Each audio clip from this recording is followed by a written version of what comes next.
चलिए बेटा आज की क्लास स्टार्ट करते हैं। अभी तक हम क्वेश्चन नंबर 13 तक कर चुके थे। आज हमें करना है क्वेश्चन नंबर 14।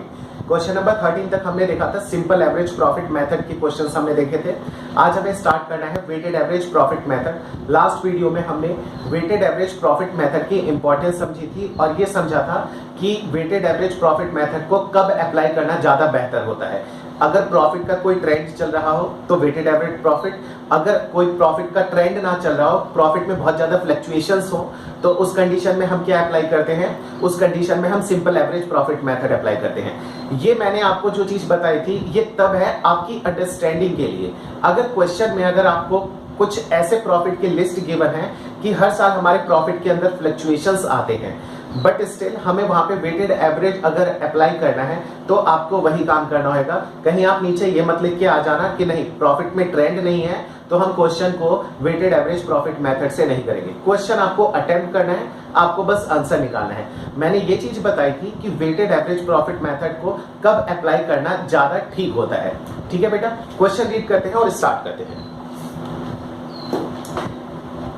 क्वेश्चन नंबर है हमारा 14। क्वेश्चन नंबर 14 को रीड करते हैं। Profit of a firm for the year ended 31 March for the last 5 years. हमें पिछले 5 साल के हमें प्रॉफिट गिवन है। क्या क्या गिवन है? ईयर एंडेड 31 मार्च 2016, 17, 18, 19 और 20। 16, 17, 18, 19, 20 हमने 5 साल के प्रॉफिट भी लिख लिए हैं। कितने हैं? 20,000, 24,000, 30,000, 25,000, 20, 24, 30, 25 और लास्ट है हमारा 18,000 रुपया। हमने ये सारी चीजें ऑलरेडी लिख चुके हैं। आगे गिवन है calculate value of goodwill on the basis of 3 year purchase. अच्छा, हमें नंबर ऑफ ईयर परचेज कितना गिवन है? नंबर ऑफ ईयर परचेज हमें गिवन है 3 ईयर्स। ठीक है, यहाँ पे हमने डाल दिया 3 ईयर्स। नेक्स्ट आगे क्या गिवन है हमें? आगे कह रहे हैं कि after assigning weights 1, 2, 3, 4, 5 respectively to the profit for the year ended 31 March 16, 17, 18, 19, 20। बेटा हमें वेटेज देनी है 1, 2, 3, 4, 5 की। कैसे कैसे देना है? 16 को 1 देना है, 17 को 2, 18 को 3। चलिए क्वेश्चन स्टार्ट करते हैं, आगे सॉल्व करते हैं। ये मैंने लिख दिया है वेटेज ईयर प्रॉफिट। वेटेज कितना कितना असाइन करना है? 1, 2, 3, 4 एंड 5। इसकी मल्टीप्लाई करके हम वेटेड प्रॉफिट निकाल देंगे। 20,000 इंटू 1 20,000, ये आ जाएगा 48,000, 90,000, 25 इंटू 4 1 लाख, 18 इंटू 5 18 इंटू 5 कितना हो जाएगा? 18 पंजे 90 है। एक बार फिर भी चेक कर लेते हैं। That is 90,000। ठीक है, यहां पे हम निकाल देंगे टोटल वेटेड प्रॉफिट आ जाएगा और यहां पे टोटल ऑफ असाइंस कर लेते हैं। 5, 4, 3, 2, 1 इसका टोटल करेंगे तो ये आ जाएगा 50। वेटेज का हम इसका टोटल कर लेते हैं, कितना निकल के आता है चेक कर लेते हैं। 1 लाख प्लस 90, 1,80,000 ये हो जाएगा, प्लस 20 प्लस 48,000 दैट इज 3,48,000। बेटा यहाँ पे निकल के आ जाएगा 3,48,000। हमारा वेटेड प्रॉफिट निकल के आ गया है। वेटेज का टोटल है हमारा 15। अब हम क्या निकालेंगे? Weighted average profit. Weighted average profit निकालने का फॉर्मूला क्या होगा हमारा? जो टोटल ऑफ वेटेड प्रॉफिट है अपॉन टोटल ऑफ वेटेज। ठीक है, यानी कि 3,48,000 डिवाइडेड बाय 50। ठीक है, 23,200, 23,200। एक चीज हमारी निकल के आ गई। गुडविल निकालने का हमारा फॉर्मूला क्या होता है? Weighted average profit into number of years purchase. Number of year purchase. Weighted average profit कितना है? 23,200। नंबर ऑफ ईयर परचेज कितना गिवन है हमें? 3। इसका आंसर कितना निकल के आ जाएगा? 600। ये आ जाएगा 9 एंड 6। ये हो गया हमारा आंसर। क्वेश्चन नंबर 14 हमारा फिनिश हो गया। क्वेश्चन नंबर 15 स्टार्ट करते हैं। ठीक है बेटा क्वेश्चन नंबर 15 में हमें गिवन है Raman and Daman are the partner sharing profit in the ratio 60:40। बेटा 60:40 का मतलब होता है 3:2, क्योंकि ये दोनों ही 10 से पहले तो डिविजिबल है और उसके बाद 6:4 हो जाएगा तो फिर ये 2 से डिविजिबल है। और आप इसको सीधे 20 से भी काट सकते हैं, 3:2 हो जाएगा। And for the last 4 years they have been getting annual salary of 50,000 and 40,000 respectively. और पिछले 4 सालों से ये एनुअल सैलरी उठा रहे हैं। कितना कितना? जो रमन है वो 50,000 रुपए की सैलरी ले रहा है और दमन ले रहा है 40,000 respectively. The annual accounts have shown the following net profit before charging partner salary. बेटा याद रखना एक चीज इसमें गिवन है क्या क्वेश्चन में, कि हमें जो प्रॉफिट गिवन है वो बिफोर सैलरी है, यानी कि अभी उसमें से सैलरी नहीं माइनस की गई है। जब हम गुडविल की कैलकुलेशन करेंगे तो जो अगर हमारा कोई भी रेगुलर नेचर का और मेन एक्टिविटी बिजनेस का कोई भी एक्सपेंडिचर हम उसको डिडक्ट कर देते हैं तो ये पार्टनर की सैलरी भी इसमें से क्या हो जाएगी, माइनस हो जाएगी। आगे हमें क्या गिवन है, कह रहे हैं कि फॉलोइंग नेट प्रॉफिट बिफोर पे थोड़ा फोकस करना कि ये जो प्रॉफिट है इसमें से अभी सैलरी माइनस नहीं है। कितना कितना प्रॉफिट हमें गिवन है, 2018, 19 एंड 20, 2018, 2019, 2020 31 मार्च के हमें प्रॉफिट गिवन है 1,40,000, 1,01,000 और 1,30,000 हम ऑलरेडी नोट कर चुके हैं। कह रहे हैं on 1 April 2020 Zenu is admitted to the partnership for 1/4 share in the profit without any salary। उसको भी हम एडमिट कर रहे हैं लेकिन उसको हम कोई सैलरी पे नहीं करेंगे। Goodwill is to be valued at 4 year purchase. जो गुडविल की कैलकुलेशन होगी वो नंबर ऑफ ईयर परचेज कितना दे रखा है, हमें 4 ईयर दे रखा है। ठीक है, आगे कंटिन्यू करते हैं। Of the weighted average profit of last 3 years, पिछले 3 साल का हमें वेटेड एवरेज प्रॉफिट निकालना है आफ्टर पार्टनर सैलरी। और हाँ, जो आपको ये वेटेज निकालनी है वो आफ्टर सैलरी की निकालनी है। अगर नहीं भी गिवन रहता तो भी हम नॉर्मली आफ्टर सैलरी ही निकालते हैं। ठीक है, profit to be weighted 1 to 3, the greatest weight will be given to the last year. जो ग्रेटेस्ट वेटेज है वो सबसे लास्ट ईयर को हम देंगे।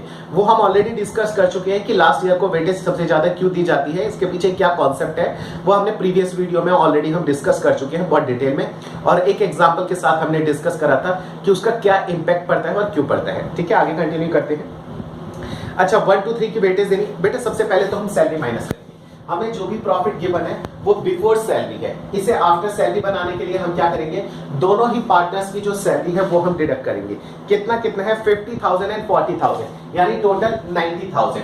तो हम 90,000 तो यहाँ से माइनस करेंगे। मैं दोनों को इंडिविजुअली लिखता हूँ, कितना कितना, 50,000 प्लस 40,000। ठीक है, यहां से ये हम माइनस करेंगे, यहां से भी माइनस करेंगे, कितना, 50,000 प्लस 40,000, यानी कि 90,000 यहां से माइनस होगा, यहां से भी माइनस होगा, कितना, 50,000 प्लस 40,000। इन सभी कंडीशंस में से हम क्या करेंगे, 90,000 को डिडक्ट कर देंगे। 140 माइनस 90 करेंगे तो हमारा बैलेंसिंग फिगर कितना निकल के आ जाएगा, 140 माइनस 90, तो यहाँ पे निकल के आ जाएगा 50,000, 1,01,000। ठीक है, इसमें से 90 जाएगा तो कितना बचेगा हमारा, 11,000। 1,30,000 माइनस 90, यहाँ पे आ जाएगा हमारा 40,000। ठीक है, आई होप कि आपको ये बातें समझ में आ गई होंगी। अब इन प्रॉफिट्स को हम वेटेज देंगे। जो सबसे दूर है, जो ईयर सबसे दूर है उसको सबसे कम, जो सबसे नियरेस्ट है उसको सबसे ज्यादा, यानी कि 1, 2 एंड 3। अब निकल के आ जाएगा 50 इंटू 1 50,000, 11 इंटू 2 22,000 एंड 40 इंटू 3 1,20,000। ठीक है, अब इसका हम निकाल लेंगे क्या, यहाँ पे टोटल वेटेड प्रॉफिट कैलकुलेट होकर हमारा आ जाएगा, ये आ जाएगा 2,000, तो यहाँ पे 2, 2 और 5 ये हो जाएगा 9 एंड 1, 1,92,000। बेटा ये है हमारा टोटल वेटेड प्रॉफिट। ठीक है, अच्छा अब इसका टोटल कर लेते हैं, वेटेज का कितना निकल के आ जाएगा, 6 निकल के आ जाएगा। ठीक है, अब हमें क्या निकालना है, हमें निकालना है weighted average profit. Weighted average profit कैसे आता है, total weighted profit divided by total of weightage, यानी कि 1,92,000 डिवाइडेड बाय 6, जो कि हमारा कितना निकल के आ जाएगा, चेक कर लेते हैं।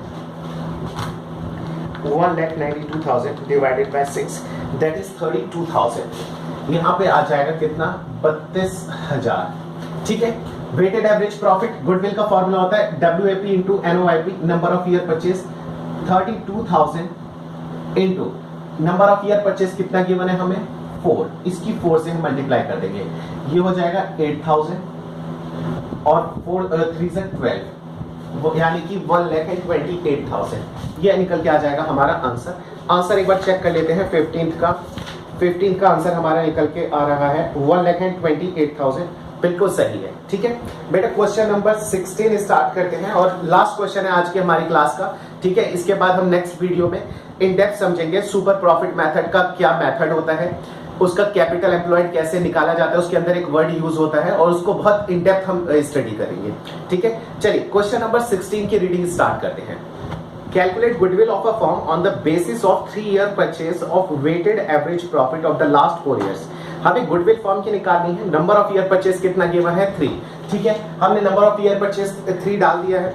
आगे कह रहे हैं कि average profit, weighted average profit of last 4 years, पिछले 4 साल का हमें वेटेड एवरेज प्रॉफिट निकालना है। पिछले 4 साल के हमने प्रॉफिट लिखे हैं। कौन कौन से प्रॉफिट है? 31 मार्च 2017 का है हमारा 25,000, 2018 में है 27,000, 2019 में है 46,900। हाँ जी ठीक है। आगे हमने लिखा है 2020 का 53,810, 53,810 बिल्कुल परफेक्ट है। आगे करते हैं कंटिन्यू।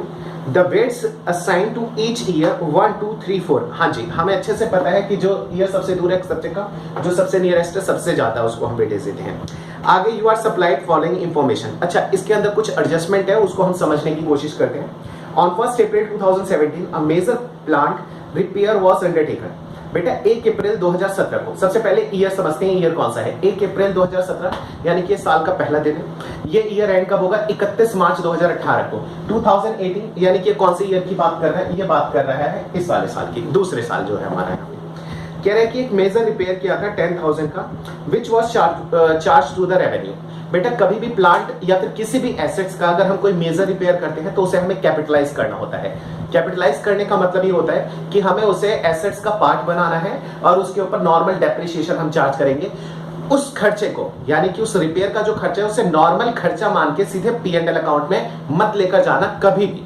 ठीक है, फिर से मेरी बात सुनना और बहुत ध्यान से समझना। अगर कोई भी हम मेजर रिपेयर करते हैं किसी मशीनरी से जिससे कि उसकी एफिशिएंसी बढ़ जाती है, ठीक है, एफिशिएंसी बढ़ना बहुत ज्यादा जरूरी होता है, तो उस खर्चे को हम उस कैपिटलाइज करते हैं, यानी कि उस एसेट की कीमत में ऐड कर देते हैं और उसके ऊपर हम डेप्रिसिएशन लगाते हैं, ना कि हम उसको खर्चा मान के P&L अकाउंट के डेबिट में चार्ज करेंगे। ठीक है, अभी सुनते हैं आगे। ये कहते हैं कि charge to the revenue the said sum is to be capitalized for goodwill calculation. कह रहा है कि उसको हमने क्या कर दिया, उससे रेवेन्यू चार्ज कर लिया, यानी कि P&L के डेबिट में हमने उसे खर्चा मान लिया। लेकिन वो क्या कह रहे हैं कि for the purpose of calculation of goodwill subject to the adjustment of depreciation, आप उसको क्या करो, एसेट की तरह ट्रीट करो और हाँ उसके ऊपर आपको डेप्रिसिएशन भी लगाना है at the rate 10% per annum on return down value method. Return down value method आपको बहुत अच्छे से पता होगा, यानी कि जिसकी डेप्रिसिएशन हर साल घटता रहता है, उस वाले मेथड से हमें करना है। ठीक है, कर देते हैं। सबसे पहले तो हमने इसे अगर नॉर्मल एक्सपेंडिचर माना है तो नॉर्मल एक्सपेंडिचर मानने की वजह से क्या होगा, उस साल का प्रॉफिट घट गया होगा, उस साल के प्रॉफिट में हम ऐड कर देंगे कितना, 10,000। ठीक है, सबसे पहले हमने ऐड कर दिया कितना, 10,000 सबसे पहले ऐड हो जाएगा। नेक्स्ट मैंने प्रॉफिट में 10,000 मशीन का पार्ट तो क्या कहते हैं जो खर्चा माना था मैंने वो ऐड कर दिया था, लेकिन अगर ये एसेट होता तो डेप्रिसिएशन भी तो लगता, वो मैंने अभी चार्ज नहीं करा है। इसके ऊपर डेप्रिसिएशन चार्ज करते हैं जो कि हमें कितना गिवन है, 10% के हिसाब से गिवन है रिटर्न डाउन वैल्यू मेथड। तो इस साल का सबसे पहले डेप्रिसिएशन और पूरे साल का आएगा। क्यों? क्योंकि 1 अप्रैल 2017 से लेकर 31 मार्च 2018 पूरे साल ये हमने यूज करा है कितना, 1,000। अच्छा, नेक्स्ट ईयर भी इसका क्या कहते हैं इम्पैक्ट पड़ेगा डेप्रिसिएशन का। कितना पड़ेगा, 10,000 में से 1,000 हम डिडक्ट कर देंगे। क्यों करेंगे? क्योंकि रिटर्न डाउन वैल्यू मेथड है। रिटर्न डाउन वैल्यू मेथड क्या कहता है, जो वैल्यू नीचे लिखी हुई आ जाती है, वो नाम ही उसका सजेस्ट करता है। रिटर्न मतलब लिखा हुआ, डाउन का मतलब नीचे, वैल्यू का मतलब जो वैल्यू नीचे लिखी हुई आ गई उसके ऊपर आपको डेप्रिसिएशन लगाना है, इसलिए हम उसे रिटर्न डाउन वैल्यू मेथड बोलते हैं। 10,000 माइनस 1 कितना आ जाएगा, 9,000। अब 9,000 का डेप्रिसिएशन लगेगा कितना, 900। अब 9,000 में से भी 900 रुपए की और घिस गई, अब उसकी वैल्यू कितनी बची है, 8,800। अब 8,100। अब 8,100 के ऊपर डेप्रिसिएशन लगाएंगे तो कितना निकल के आ जाएगा, 810। 3 साल के बाद हमने तीनों साल का डेप्रिसिएशन लगा दिया है। अब करते हैं आगे कंटिन्यू। आगे की बात, the closing stock for the next, the closing stock of the year ended 31 March 2018 and 2019 were over valued bye 1,000 and 2,000 respectively. अच्छा बेटा, इसके लिए हम ऑलरेडी समझ चुके हैं, डिटेल में एक वीडियो हमने इसके ऊपर कर रखी है कि इसका मतलब क्या होता है। बेटा अगर क्लोजिंग स्टॉक हमारा ओवर वैल्यूड रहता है तो उसका इंपैक्ट ये पड़ता है कि उस साल का प्रॉफिट हमारा बढ़ा हुआ आता है। ठीक है, अगर वो प्रॉफिट बढ़ा हुआ है और वो भी ओवर वैल्यूड हो गया है तो उसमें से हम क्या करेंगे, माइनस। उसका सेकंड इंपैक्ट क्या आता है कि अगर क्लोजिंग स्टॉक ओवर वैल्यूड है तो नेक्स्ट ईयर का ओपनिंग स्टॉक ओवर वैल्यूड हो जाता है, और ओवर वैल्यूड अगर ओपनिंग स्टॉक ओवर वैल्यूड हो तो प्रॉफिट के ऊपर उसका इंपैक्ट ये पड़ता है कि उस साल का जो प्रॉफिट है वो अंडर वैल्यूड हो जाता है, तो नेक्स्ट ईयर हमें क्या करना पड़ेगा, वो ऐड करना पड़ेगा। ठीक है, इसके ऊपर डिटेल में हम डिस्कस भी कर चुके हैं, फिलहाल हम इसको अभी एडलेस कर लेते हैं। हमें क्या क्या चीज गिवन है, इसके अंदर गिवन है 2018 का हमें दे रखा है कितना, 1000। 2018 यहाँ पे कितना दे रखा है, 1000। तो 1000 की वजह से प्रॉफिट हमारा बढ़ा हुआ है, तो वो तो हम कर देंगे यहां से डिडक्ट। ठीक है, 1000 हमने डिडक्ट कर दिया। ठीक है, नेक्स्ट ईयर इसका क्या इंपैक्ट पड़ेगा, नेक्स्ट ईयर इसका इंपैक्ट पड़ेगा कि यहां से माइनस हो गया होगा, इसे हमें ऐड करना पड़ेगा। ऐड क्यों, क्योंकि अगर ओपनिंग स्टॉक हमारा ओवर वैल्यूड हो जाता है तो उसकी वजह से हमारा प्रॉफिट कम हो रह जाता है, प्रॉफिट कम रह जाएगा तो हमें क्या करना पड़ेगा, यहाँ पे ऐड बैक करना पड़ेगा। सर ऐसा होता क्यों है, तो बेटा इसके लिए हमने डिटेल में वीडियो बनाई है, फर्स्ट थिंग। और सेकंड मैं आपको बता देता हूँ बेटा, क्लोजिंग स्टॉक जो होता है वो ट्रेडिंग अकाउंट के क्रेडिट में आता है, और ट्रेडिंग अकाउंट का क्रेडिट का मतलब हो गया इनकम साइड। अगर इनकम साइड आप अगर बढ़ा दोगे तो डेफिनेटली इनकम बढ़ाओगे तो हमारा प्रॉफिट भी क्या हो जाएगा, बढ़ जाएगा। लेकिन हाँ, क्या हमारा एक्सपेंडिचर बढ़ा, नहीं, एक्सपेंडिचर तो उतना ही रहा, हमारा इनकम साइड बढ़ गया, इनकम साइड बढ़ने की वजह से हमारा जीपी बढ़ जाता है। ठीक है, इसलिए तो मैंने यहाँ पे इसको क्या कर दिया, माइनस। अच्छा, वही क्लोजिंग स्टॉक नेक्स्ट ईयर का ओपनिंग बन जाता है, और ओपनिंग स्टॉक आपको बहुत अच्छे से पता है, क्लास 11th में आपने पढ़ा हुआ है कि ओपनिंग स्टॉक जो होता है ट्रेडिंग अकाउंट के डेबिट में आता है, यानी कि खर्चे की तरफ आता है। हाँ, तो अगर हमारा खर्चा बढ़ा हुआ है तो प्रॉफिट पे क्या इंपैक्ट जाएगा, खर्चा अगर बढ़ा हुआ है तो ज्यादा खर्चे हम माइनस करेंगे, ज्यादा खर्चा माइनस करेंगे तो हमारा प्रॉफिट जो है वो कम निकल के आएगा, इसलिए मैंने नेक्स्ट ईयर में इसको ऐड कर दिया। क्यों, क्योंकि प्रॉफिट हमारा कम निकल के आया है। सेकेंड थिंग, 2018 में भी है, इवन 2019 में दे रखा है 2000 का, और सेम है क्लोजिंग यहाँ पे क्या है, ओवर वैल्यूड। तो क्लोजिंग ओवर वैल्यूड होने की वजह से क्या हो चुका है, हमारा प्रॉफिट बढ़ गया है, बढ़ गया है तो कर देंगे माइनस। अच्छा बेटा, मैंने यहाँ पे क्यों लिखा, इसको यहाँ पे क्यों लिखा, मैं यहाँ पे एक हेडिंग डालने वाला हूँ सबके लिए, इसलिए याद रखना, क्योंकि एड लेस तो हम सही कर रहे हैं, उसमें आपको कोई परेशानी नहीं आएगी। इस साल का प्रॉफिट हमारा क्या है, बढ़ गया है तो माइनस करेंगे, नेक्स्ट ईयर का घट जाएगा तो उसको हम क्या कर देंगे, ऐड कर देंगे। इंपैक्ट 2 सालों तक ही सिर्फ आता है, उसके बाद वो नलिफाई हो जाता है। मैं हेडिंग यहाँ पे डाल देता हूँ। सबसे पहले ये हमारा क्या था, ये हमारा है कैपिटलाइज्ड वैल्यू, तो मैं इसको लिख देता हूँ कैपिटलाइज्ड वैल्यू। ठीक है, नेक्स्ट ये चीज हमारी क्या थी, डेप्रिसिएशन, मैंने इसकी हेडिंग डाल दी डेप्रिसिएशन। अच्छा, ये क्या चीज है, ये है closing stock over valued, closing stock over valued. ठीक है, ये क्या है, closing stock over valued, opening stock over valued, opening stock over valued. ठीक है, तो ये हमारी एक हेडिंग बन जाएगी। नेक्स्ट करते हैं, लास्ट पॉइंट है हमारे, to cover the management cost and annual charges of rupees 5000। ठीक है बेटा, लास्ट पॉइंट डिस्कस करते हैं। बेटा एक हमें कह रखा है कि मैनेजमेंट कॉस्ट कवर करने के लिए, यानी कि एनुअली हम 5000 रुपए और खर्च करेंगे। ठीक है, ये मैनेजमेंट कॉस्ट के नाम से होगा, तो आप एक काम करो, एग्जैक्ट प्रॉफिट निकालने के लिए वो 5000 के खर्चे भी हर साल के प्रॉफिट से माइनस कर दो, एनुअली हम 5000 और डिडक्ट करने वाले हैं। तो यहाँ पे मैं लिख देता हूँ MGMT, मैनेजमेंट कॉस्ट, कितना, यहाँ पे आ जाएगा हमारा 5000 माइनस 5, सेकंड से भी 5000 माइनस हो जाएगा, थर्ड से भी 5000 माइनस हो जाएगा, और फोर्थ से भी हमारा 5000 माइनस हो जाएगा।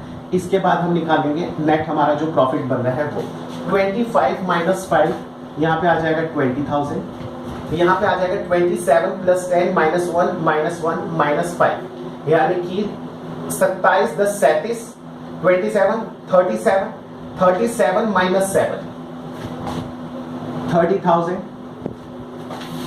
46 900, यहां से ये 900 माइनस हो जाएगा तो यहाँ पे कितना बच जाएगा, 46 के साथ हो जाएगा, 46 में से अगर 2 जाएंगे तो 44, 1 ऐड कर देंगे 45, 5 माइनस करेंगे 40,000। नेक्स्ट 53 810 माइनस करेंगे तो 53,000, 53 में 2 ऐड कर देंगे तो 55 माइनस 5, ये आ जाएगा 50,000। अरे वाह, बड़ा इजी निकल के आ गया। अब इनको हम देंगे क्या, वेटेज असाइन करेंगे। असाइन कितना करेंगे, 1 2 3 4, यहां क्या निकल के आ जाएगा, वेटेड प्रॉफिट।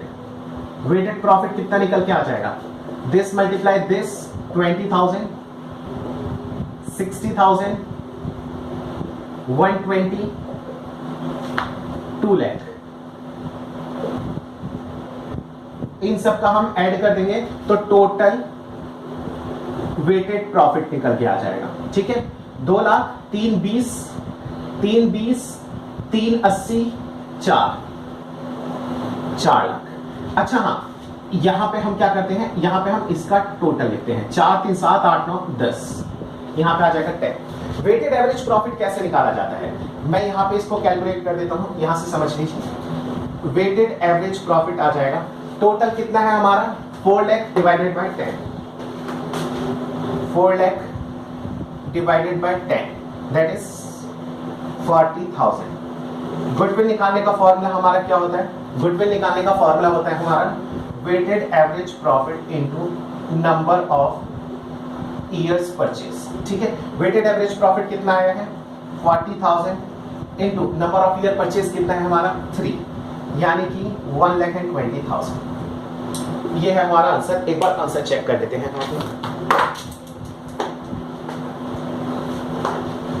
Question number 16, 1,20,000। ठीक है बेटा, आंसर हमारा सही आ रहा है। अच्छा, हमारा ये क्या कहते हैं, simple average profit method, weighted average profit method, 2 method खत्म हुए हैं और एक मेजर हेडिंग है हमारी, कौन सी, एवरेज प्रॉफिट मेथड। हम ऑलरेडी फिनिश कर चुके हैं, सब कुछ हमारे इसके अंदर फिनिश हो चुका है। इसके अंदर बहुत सारे कॉन्सेप्ट सीखे हैं हमने। बेटा अगले के लिए यानी सुपर प्रॉफिट मेथड के लिए सिर्फ मुझे आपको फॉर्मूले को एक्सप्लेन करना है, क्या होता है, कैसे कैसे फॉर्मूले को हम तोड़ सकते हैं। बहुत इंपॉर्टेंट क्लास है, नेक्स्ट क्लास आप प्लीज मिस नहीं कीजिएगा। ठीक है, बहुत सारी चीजें आपको सीखने के लिए मिलेंगी और उसके बाद सारी कैलकुलेशंस हमारी यही रहेंगी, तो बहुत इजी बन जाएगा। सिर्फ आपको नेक्स्ट क्लास अच्छे से करनी है, उसके बाद की क्लास इतनी ज्यादा इंपॉर्टेंट नहीं होगी जितनी कि नेक्स्ट क्लास होगी। ठीक है बेटा, नेक्स्ट क्लास में मिलते हैं सुपर प्रॉफिट मेथड के साथ।